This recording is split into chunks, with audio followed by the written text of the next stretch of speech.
In Frederick County, people know the names, but not always the stories. This is The Last of the Good Old Boys, hosted by Blaine Young and Billy Shreve. Each episode, we sit down with the movers and shakers of Frederick to talk about the moments, the risks, and the values that shaped who they are today. From the people who helped build Frederick County, this is The Last of the Good Old Boys.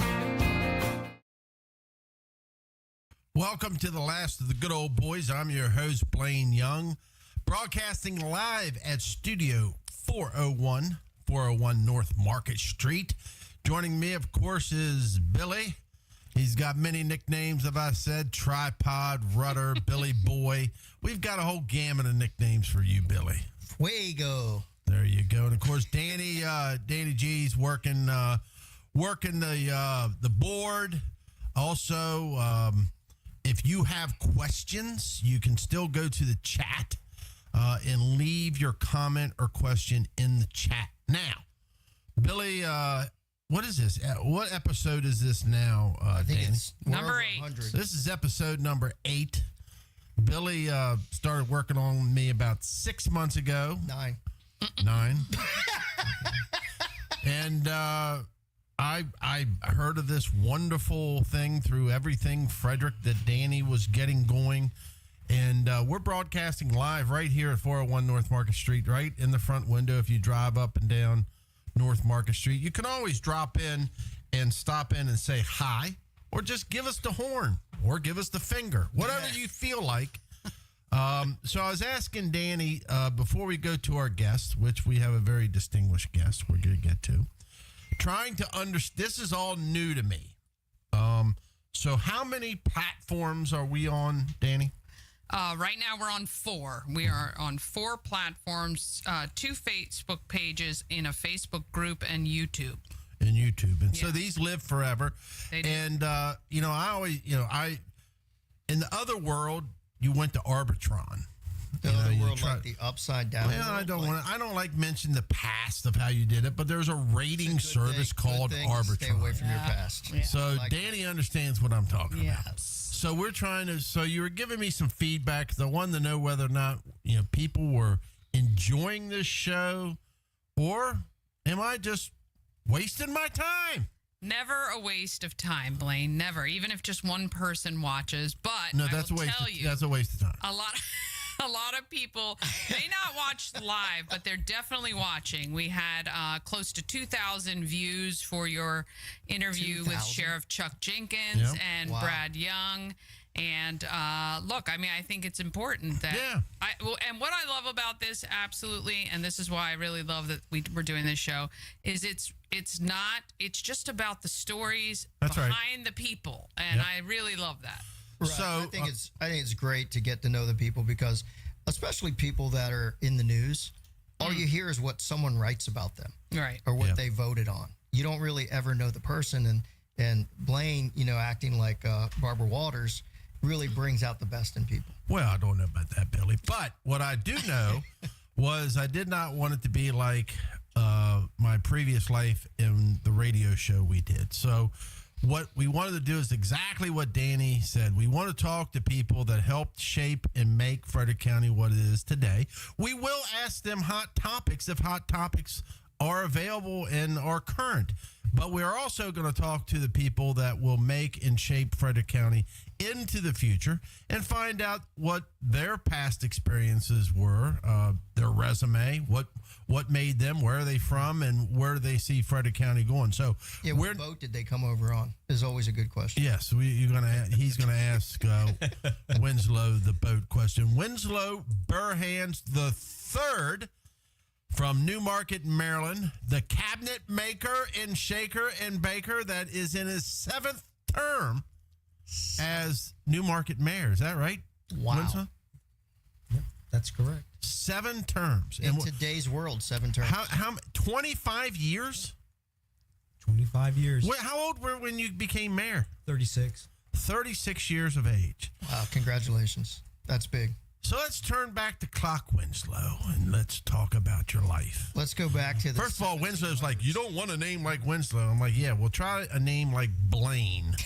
Well, when you're 6 years old and you're going to Newmarket Elementary School and your name's Winslow, that seems Yeah, not but like y'all there's high much of a dollar name. people up in Newmarket. Stands out I a don't little know bit. about that. You're not Winslow in Brunswick. Yeah. Is it You're Sir, Winslow in Newmarket. Is it Sir Winslow or just Winslow? No, I just prefer just Winslow. Just Winslow? Yeah. Ain't like you fighting Winslow up in Thurmont. I mean, Winslow is a Newmarket name. Would you not agree? No? Probably is. It's a Newmarket name. All right, well, So yeah. it's a old world name like Newmarket. Yeah. I'm betting somewhere in Newmarket there's a Thaddeus. Probably. I don't know him. So Okay. Well, Thaddeus Goodman, I know him. Go Mr. ahead. Mayor, Newmarket. Yep. Yes. Are you a mayor or Burgess, by the way? I'm a mayor. Mayor. Where'd you go to high school? No. What boat did he come over on? I don't want to know the boat story. Let's hear Go the ahead. boat What story. boat did your family come in Okay, on? so yeah, we were talking about starting from the very beginning. I was thinking So- the Mayflower, but he No, topped it wasn't that. the main Mayflower. So my family came here from Holland, Daventer, Holland, in 1660. Established the third Dutch colony in North America in the Kingston, New York area. And the funny thing is, you're all going to get a laugh. They came over on a boat called the Boonty Coo, which means the colorful cow. Colorful cow. Yeah, and my son has the chest that they brought over with Are them. you kidding me? Oh yeah, He has the chest from when they came over. It's all, on and the it's boat. For real? It's carved. It's all intricately Wow. carved. It's We need a picture of that to attach to the podcast. 1654 on it. He's got it in the guest bedroom. 1654. Yep, that's we right. definitely need a picture of that. So before we go into your childhood, I want to know where you went to school, grew up, all that good stuff. Talk a little bit about so your family has some ties to serving in public office, correct? Correct. That's right. Expand, please.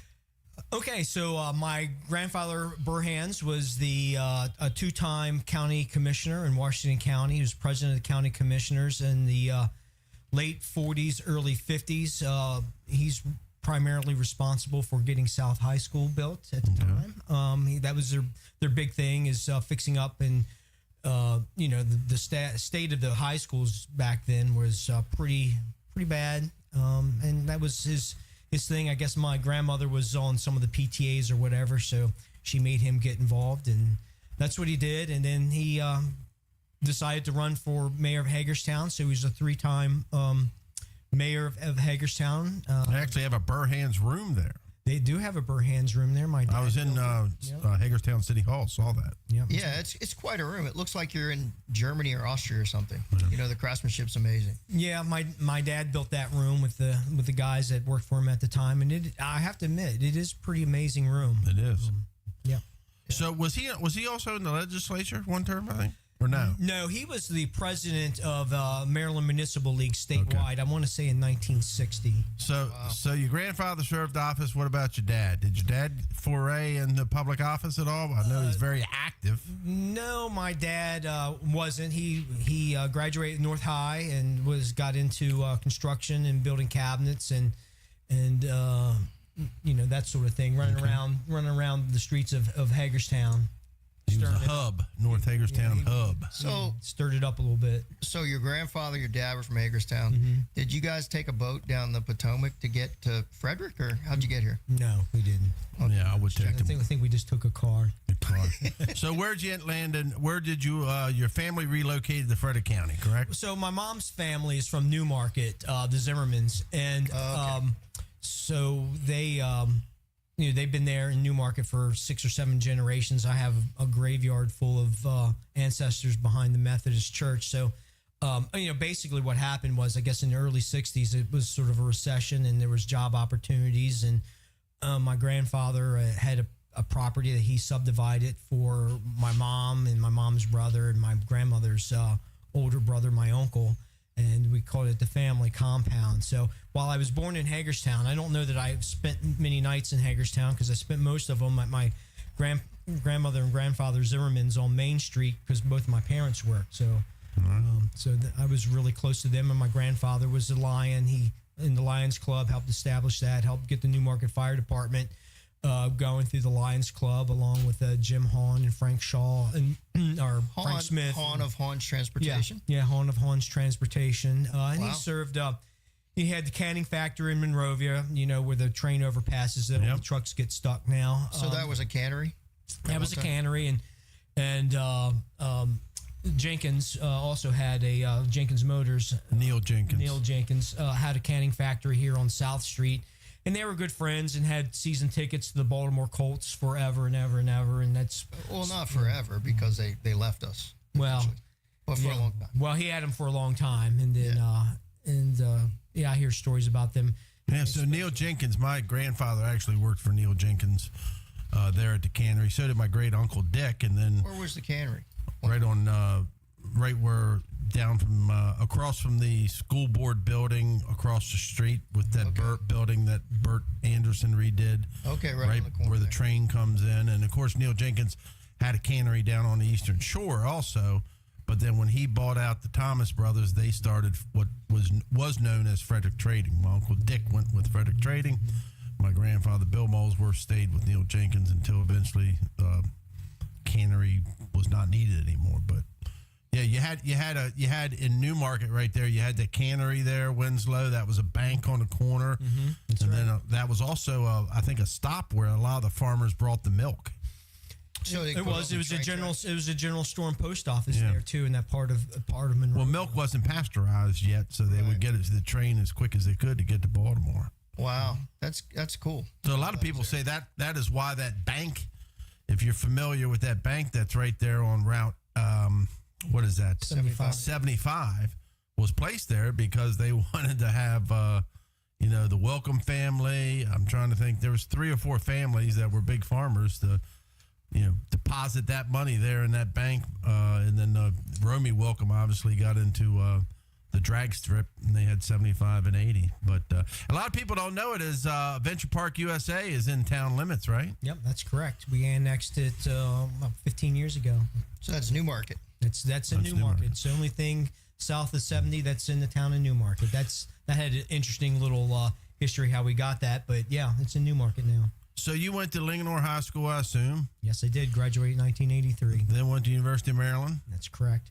And then you come back to the town of Newmarket, and you're working with your father in the cabinet business, I assume? I worked in a couple banks. I had a degree in finance, but when I got out of college in the late 80s is when all those banks were they changed those interstate banking laws, and all the banks were buying each other up. So all of a sudden I'm trying to get in these commercial lending programs with people who recently lost their jobs that were in their 30s and 40s, and that made it tough. So I didn't want to stay in the branch banking, so I, for whatever reason, decided to get into the family business, and there's where I've been for the last 35-ish years. So what is that business?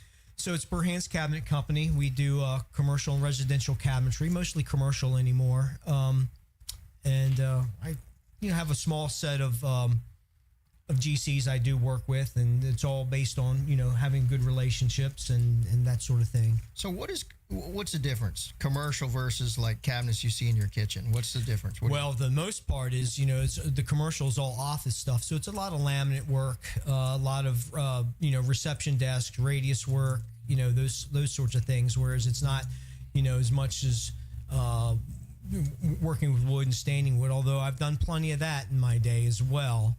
But it's just not so much anymore. These you used to all the custom cabinet companies you used to have in Frederick. I mean, your Uncle Fred had a cabinet company. Fred Young. The Barnes had a his wife Pat just passed. Yeah, Barnes had a cabinet company here in downtown Frederick. Linton had one in downtown Frederick.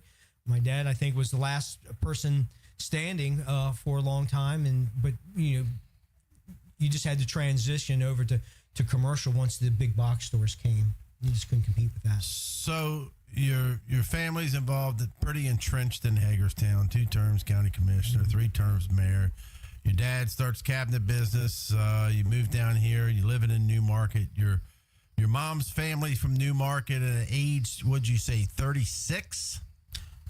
You decide to run for mayor? I did. That's correct. And that was the first office you saw, or did you serve on the council first? No, that's the first office I served. I did serve as clerk treasurer for a couple years. My grandfather had been clerk treasurer and his sister before him, but he passed away and they didn't have anybody, and I had some extra time, so I saw Mayor Shaw in the office late one night with his wife trying to balance a checkbook or whatever they were doing. So I was walking my dog and stepped in and said, "I'll help you out if you want me to." And that until you find somebody new. And then that turned into about a 2-year part-time gig, side hustle gig. And then I was out for a while. And then a couple years later, decided to run for mayor. So the first office, you just said, "I'm going to run for mayor." Well, I like the fact that he calls being the town treasurer the side hustle. Right. Well, you got to remember, I understand you're running the town finances, but I mean, Right. it probably wasn't a gigantic budget. Yeah. no, it's probably $200,000 at the time. Our budget But now is when over was that? $3 million. 36 years ago. That was.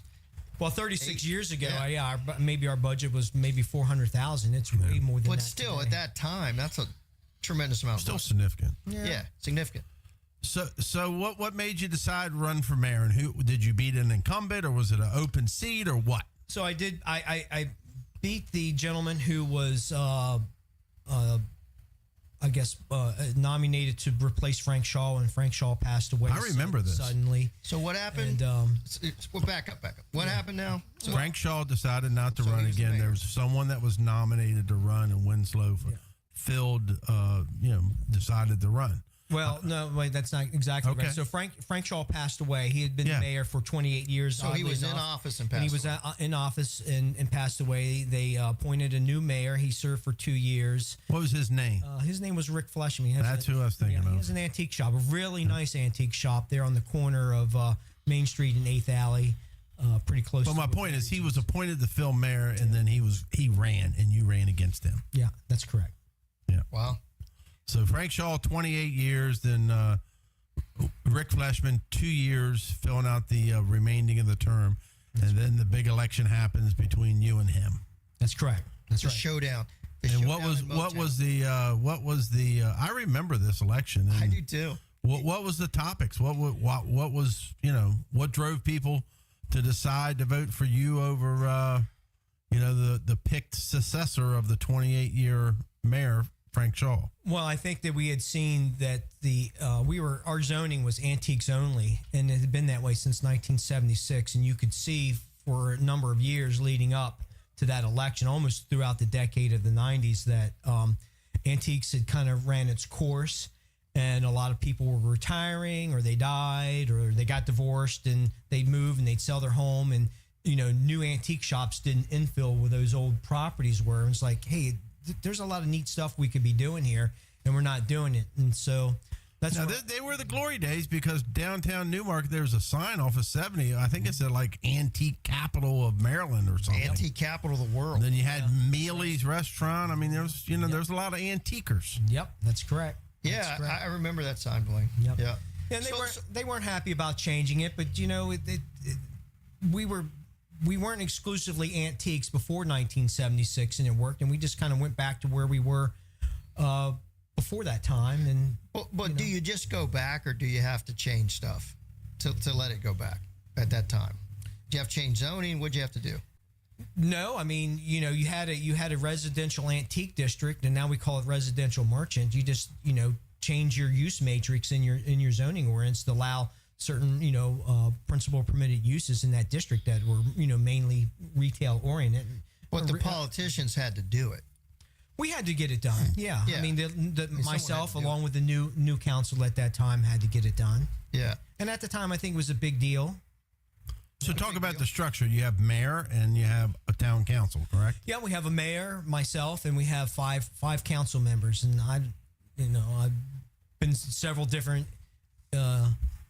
boards over the 7 terms, but that's sort of how the structure is. So when you changed that zoning ordinance, how did that change Newmarket from the antiques business kind of going away to kind of what it is today? Kind of what happened?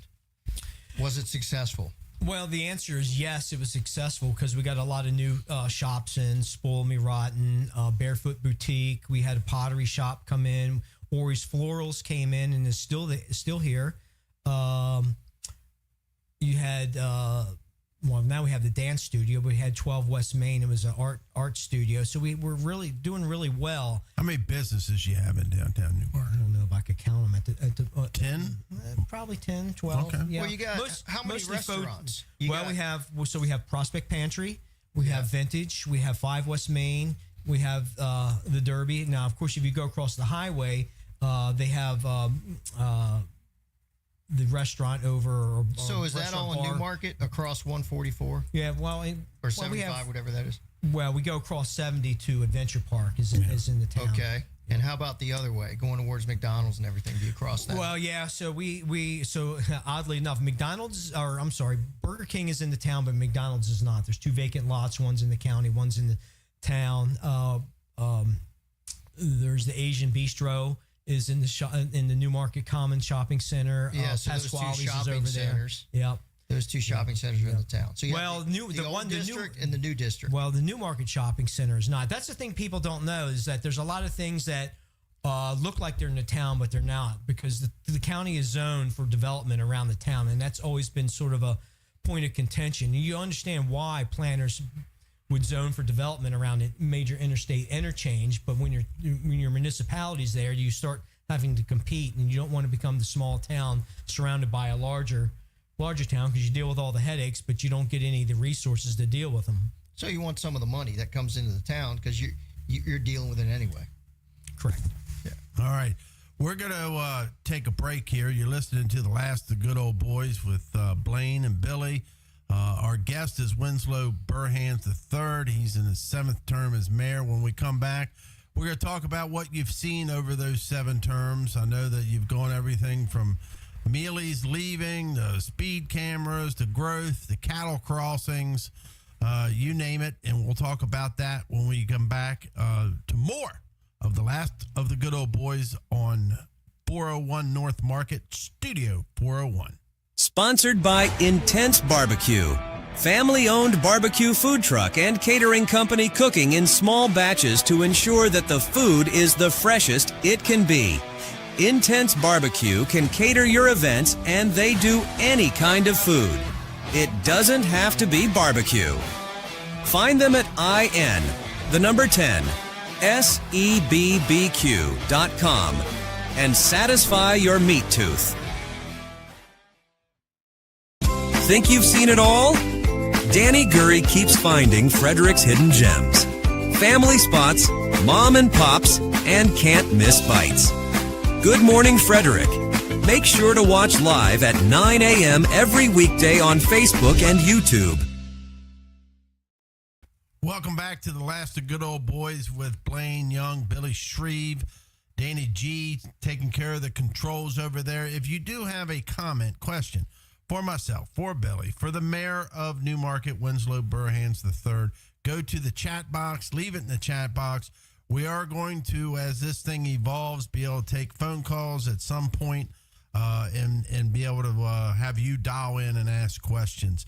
To let you know, future shows lined up. Next week, we'll have Jeff Holtzinger on the show, and he is filed and ready to run for county executive.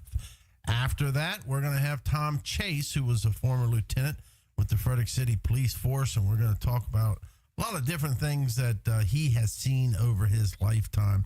So the show's called The Last of the Good Old Boys because we kind of connect the dots, turn back the clock, tell the stories, see where Frederick's been, where it's going, how it became, and then talk to the future people that are going to shape it to what it's going to be. So we've actually started getting people to request to be on the show, which is great. So we do not lean right. We do not lean left. I really don't care if you're a Democrat, Republican, or independent, or if you hold office, don't hold office, or you want to run for office. If you got something to share, we're going to have you on the show and kind of talk about, what you've contributed or what you want to contribute to our community to make it a better place. So Winslow Burhans, the mayor of Newmarket, is our guest. He served 7 terms, almost 25 years as mayor of Newmarket, and you have definitely seen some many changes, haven't you, Winslow? That's correct. I have. What do you think the most significant change you've seen as being mayor for 25 years? Oh, I don't know if I could say there's one significant one. I feel like we've done a lot of really good things. We talked about changing the zoning so that we can have the restaurants that we do. We wouldn't have Prospect Pantry. We wouldn't have 5 West Main. The Derby wouldn't probably exist in the way that it does now. A lot of people like going to the Derby. It's a very popular one. Yeah.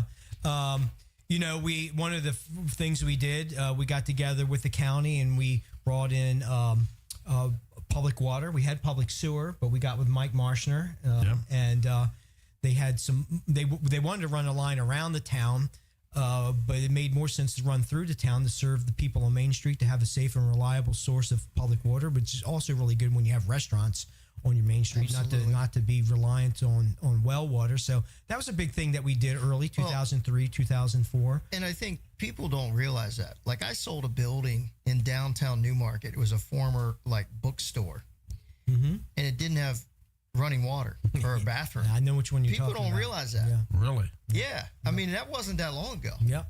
I know which one you're talking about. We got 3 new. That's significant. Yeah, we have 3 new villages in the town: Royal Oaks, the Orchard, and Brinkley Manor. And so, with those new villages comes a whole slew of new friends to hang out with. And, how many residents do you have? We have about 1,500. Our population is right now. How many housing units? I don't know that I know the exact count. Maybe 500-ish. Okay. Yeah. So we also did the Luya Fields. That was a big thing. It was a huge. real need. What is that? Luya Fields, for people that don't know what Luya is. So we had this what they call the 100-acre woods, and it was part of the Royal Oaks subdivision. It was a separate piece to it that really wasn't developable. It was had a lot of topography, but there was about 35 acres that could be used for playing fields. And as you know, playing fields come at a premium in Frederick County, and that was something that we could do, and so we got together with Luya and explain Luya.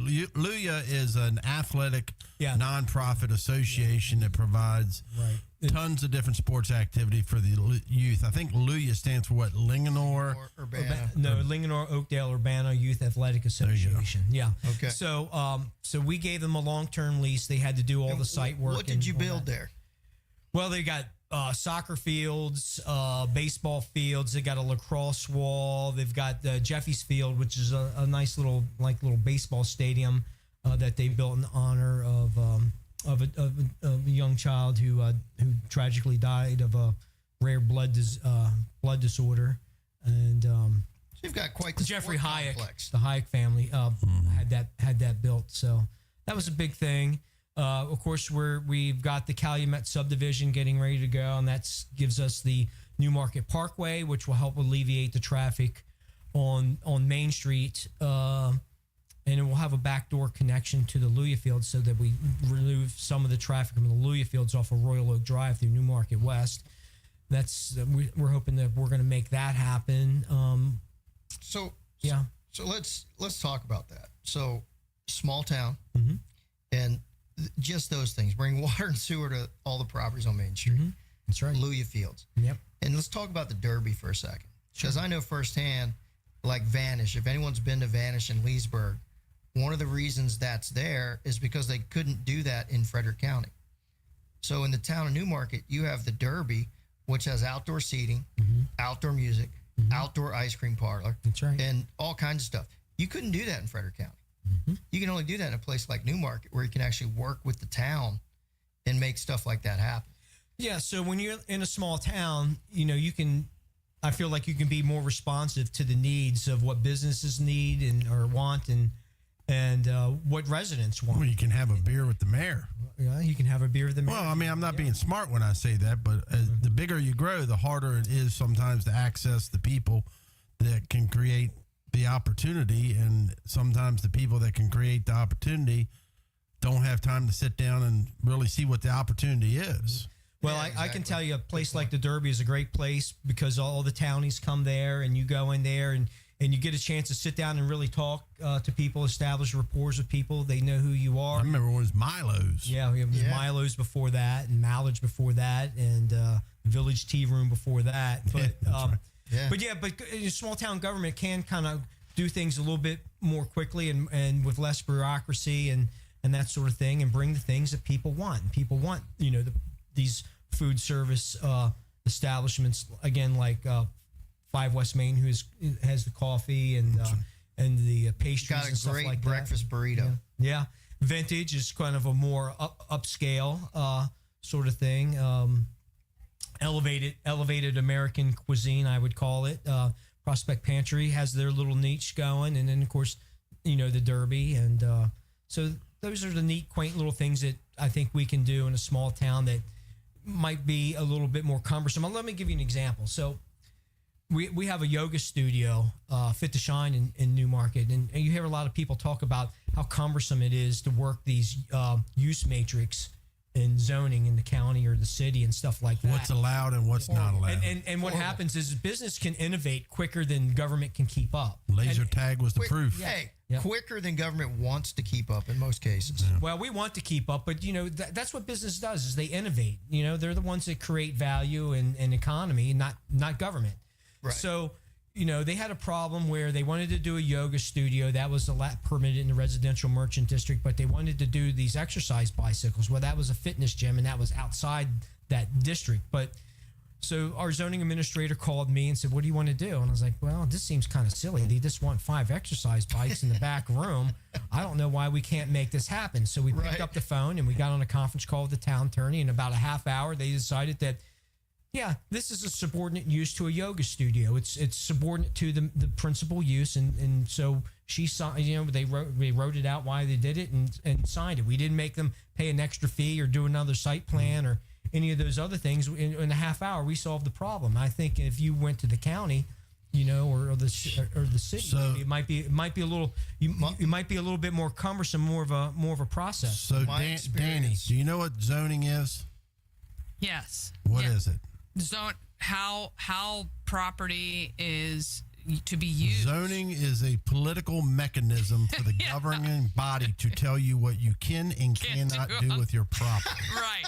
That's what zoning is. The best definition. That is the most bare knuckles, brutally honest definition. It is nothing more than a political mechanism for the government to tell you what you can do and not do with your property. Yes. And some places have zoning out the yin yang, and then there's other places like in Texas that don't have any zoning at all.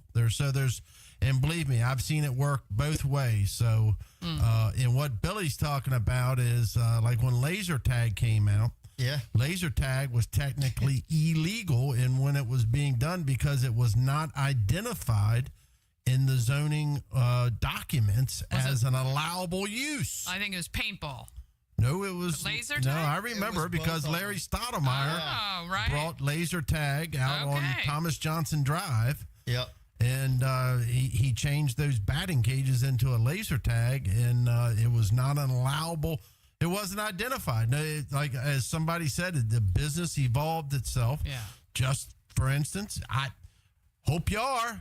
Hope no one's tuning in, but who knows if a studio like this is allowed in this facility. Great. Thank you, Well, Blaine. it should be, but what I'm saying is they make zoning that niche. Yeah, I know. And it's, it really doesn't allow for growth in anything. So industry, new jobs, new things that come about. So, yeah, so very short-sighted. We had Alan Winnick on last week. If you remember, across from the fairgrounds, there was a boarding house, and it was called the Hurley Hilton. And the reason why is that the city said you're a hotel. So to be Ralph Hurley, to kind of jab it at the city, put up a big sign and used his last name and called it the Hurley Hilton because he had to fall under the hotel zoning classification with the city of Frederick. So that's great that you would be willing to work with someone that quickly on 5 exercising bikes. Yeah, but that's a difference. The county and the city would just say it's not an allowed use, and we can't help you. Yeah, file the paperwork, go through the board. That's why you have what's called a Board of Zoning Appeals. You're appealing what has been placed. Now, Winslow, how are you getting along with the county? I think we get along pretty well now. Good. Yeah, there's new people in the county. You've had your ups and downs. We've definitely had some ups and downs over the 25 years. That's for sure. Yeah. So you're in a good place there. I think we're in a good place. Who patrols Newmarket? Is it the state police or sheriff's department? Sheriff's office. Yep. So Newmarket does not have their own police force. They use the sheriff's department. That's correct. Yeah. So speaking of the ups and downs, the Calumet property. How long have you been working with the county to get that into the city of Newmarket to a place where it could be developed? Oh, wow. So I guess we started. Yeah, you would bring that up. So we started that process probably 2007, 2008. We tried to annex it once. We got a referendum. So, there's talks about referendums in Frederick County right now. So one of the things that you can referendum is an annexation. So that annexation was referendum. It lost, and so we had to kind of go back to square one. But I just don't think it resonated with people at the time. Well, by the time 2013 rolled around, people started asking me, hey, when are we getting that bypass? Because the traffic is building up and we need this bypass. Well, by that time, we had the Delaplane port piece to it as well, so we could make the complete connection. And in 2014, we did the Smith-Kline-Delaplane annexation. And we entered a water agreement with the county, and we did we did those things, and of course it took 10 years or whatever, because another county executive didn't honor that agreement, and it ended up in a lawsuit that got settled out of court after Jessica Fitzwater came in. So how did those farms end up with fire hydrants running through the middle of them? So here's the funny thing that bringing that up. So when we were doing our comprehensive plan about those properties, we used a. That's the joy of being in downtown Frederick. Don't worry about it. They're coming to get us for zoning violations. They're not coming for me. Yeah. There's a publication by the Maryland Department of Planning called Planning Maryland. It's a guideline for models and guidelines and they have various volumes. We use volume 26 or 27, and basically it said roads, subdivisions, schools, and farms don't get along together. They're not harmonious. They shouldn't be put together. And what did we have? We had Oakdale, our Deer Crossing on the north side, Newmarket Elementary and middle school, and then the subdivisions of around Lake Linganore there. So we pointed that out, and we also said, hey, there's already county infrastructure going through that property. There was 5 fire hydrants going through a cow field. Now I know there's a lot of methane that comes out of cows, but we didn't think anyone was going to blow up. Fire. Yeah. So we pointed that out in our comprehensive plan, and honestly, the Maryland Department of Planning at that time, they were a reviewer. So was the county was a reviewer, and they actually quote endorsed our plan for those properties. So the Maryland Department of Planning endorsed it, and the county did not at the time. I don't know that Well, the answer is no. They did not endorse it. I don't know. I can't say they didn't endorse it. They just didn't say they endorsed it. So right. Yeah. So Winslow, do you ever think now Mount Airy has a police force now? Mm-hmm. Do you ever see Brunswick has a police force, City of Frederick has a police force, Mount Airy has a police force. Who else am I missing? I believe that's everything within Frederick County. Brunswick, Thurmont. Yeah, Brunswick, Thurmont, Mount Airy. And do you ever envision that Newmarket one day will have a couple town police officers? Nope. All right. Well, the one thing about it, and a quick question for Danny, Billy, or Winslow, I always say, you know what the most unique thing about Howard County is? No municipalities. What? I don't think they have any municipalities. They have 0 municipalities. A lot of people don't know that. Nope. Oh. There's one police force. There's one Parks and Rec. There's one government. There's one. It's all one. Howard County is the only county in the state of Maryland that has no municipalities. There's absolutely no duplication of services, and they've, But do they have the charm of Frederick County? And wasn't I don't know if they have. Huh? Yeah. Columbia was one of the first planned communities in this area, But right? it's not. Correct. But it's not a municipality. No, if you made Columbia a municipality, it'd be the second largest city in the state of Maryland, but it's not. But I'm just. Well, Danny and I were talking before we went on air about, all of us grew up here in Frederick County, and what a wonderful county it is. And even with some of the growth and development that's happened, I mean, it's still a wonderful place. I mean, no wonder. Some days. The people that moved into our new villages, I mean, they love it. I mean, they're so glad to be here, and they're happy, and everybody. They're happy to have a home. Yeah, they're happy to have a home. I welcome new residents, and I realize that you got to kind of tweak things, but sometimes you don't need to bring what you are used to. The reason why you came here was for this charm. You came for the affordability or lower taxes, and don't come here and want the free bus, as we talked about with my brother. But I'm just saying is, don't bring all that with you. Is you need to realize that if you move in Frederick County, the largest landmass county in the state of Maryland, and you decide to live in the middle of nowhere, then realize you're in the middle of nowhere. Right. Keep it that way. So, it's a balance, and I know but I'd always rather be a growth county than not a growth county. So let me just tell you what Newmarket does. You talked about, the free bus and all that stuff. We run a very conservative fiscal operation in Newmarket. And what our budget.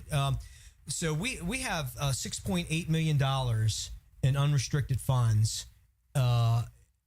Tell people what that means, unrestricted. Well, it's basically cash. It's not restricted. We can spend it on anything we want. How big's your budget now? Close to $3 million. Yeah. So now that's capital in operating. But that gives you a sense right there. You said when you first took the town over in their books, you were what, 400,000? Maybe 400,000. Now you're over 3.5. So what we do is we have all of our capital assets identified, and we have them costed out for their economic life with inflation. We set up an annuity problem so that we know how much money we have to set aside out of our operating budget every year without interest, because that's the definition of an annuity. And that's what our goal is at the end of the day, to make sure that, our unappropriated reserve from our operating budget has that, and we put it away, so that when we have to repave roads or replace all this infrastructure or whatever, we have the money. You got the reserves. Yeah. We save for a rainy day. It's part of the reason why we can buy on the Hahn property for $2.15 million in cash. Yep. So I got two questions for you before we're going to wrap up. And we're talking with Mayor Winslow Burhans, the third of Newmarket, 7th term, 25 years as mayor of Newmarket. You're tuning into the last of Good Old Boys. I'll ask a question, let Billy do his, and I'll come back to mine. First, there was a piece, I guess, a motion or legislation put forward by a city council person or a council person that basically want to make it so you could no longer continue to be mayor. Was that what happened there? Yeah, what happened? Okay, so I was reelected in May, and the last town council board was challenging, and I'll just sort of leave it at that. But I guess somebody wanted to run for mayor or be mayor, but they decided the best way to be mayor is to, within 60 days of election, try to put forth a charter amendment to term me out. Of course, you needed more than 60 days to make it become effective, but they tried to introduce it and adopt it in the same night, avoid public hearing, avoid referendum period, and all that stuff. It was one of the wildest, most ill-conceived things that I'd ever seen, and it really... So it got shot down. It got shot down, and as a consequence, I got 75% of the vote. So can you... So it got shot down by the Board of Elections. It got shot down by the town attorney. Town attorney. Yeah. But I mean, you can... So there's nothing that stops you if you want to run for another 7 terms. Not saying you are, but there's no provision right now. It's still unlimited, right? It's still unlimited. And listen, everybody agrees that there should be term limits.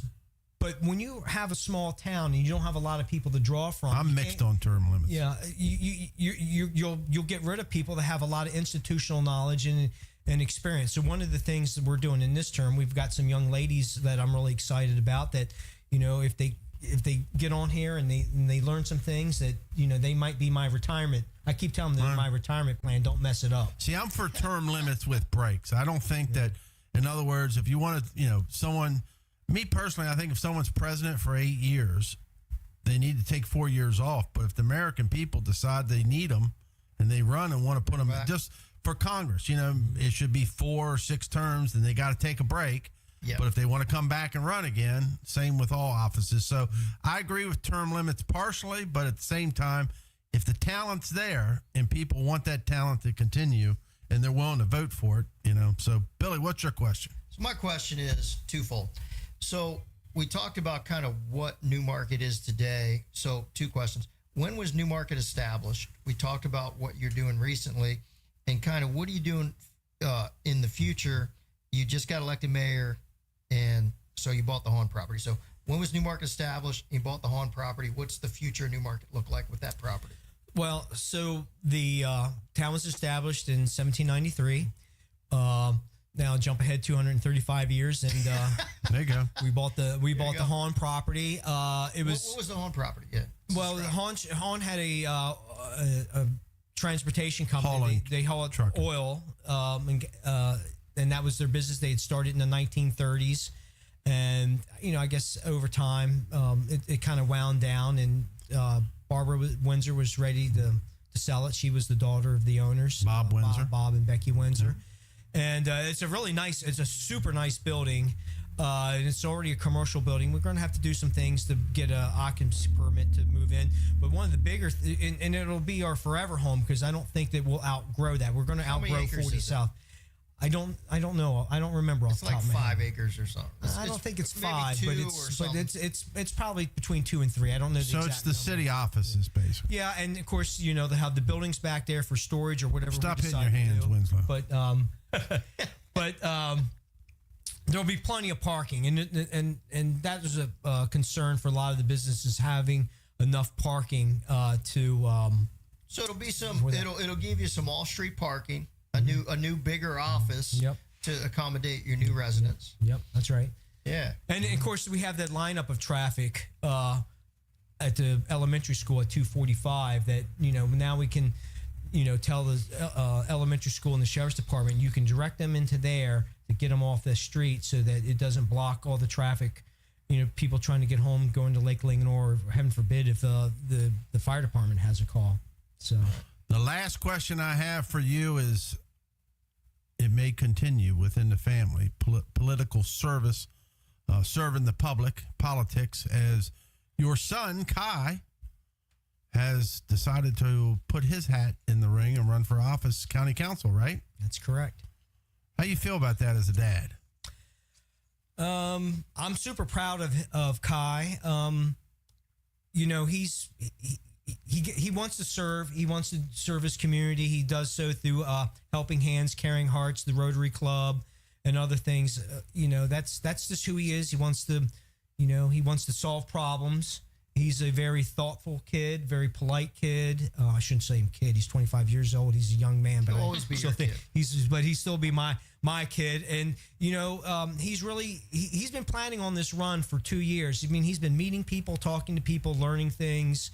And for the young people who are finding it difficult to find an affordable place to live, I think some of these young people who are going to be running statewide, whether you're a Democrat or Republican, they're running for their future, and I think that's really what that's about. And that. So I'm happy for him. He's found his thing. All right. Do I get to ask a question? Sure. Is Go ahead. One more question? Good. No, we're done. You have a question? I have a question. Go ahead. Why do they call Billy Tripod? Go skinny dipping with him. Oh, my. All right, that wraps up the last of the good old boys for Mayor Winslow Burhans III, 7 terms, 25 years in service. Thank you for being on the show. For Billy Shreve and myself, again, we're starting to get feedback, so if you want to be on the show, you can reach out to us directly, text, call, whatever it may be, or reach out to Danny G.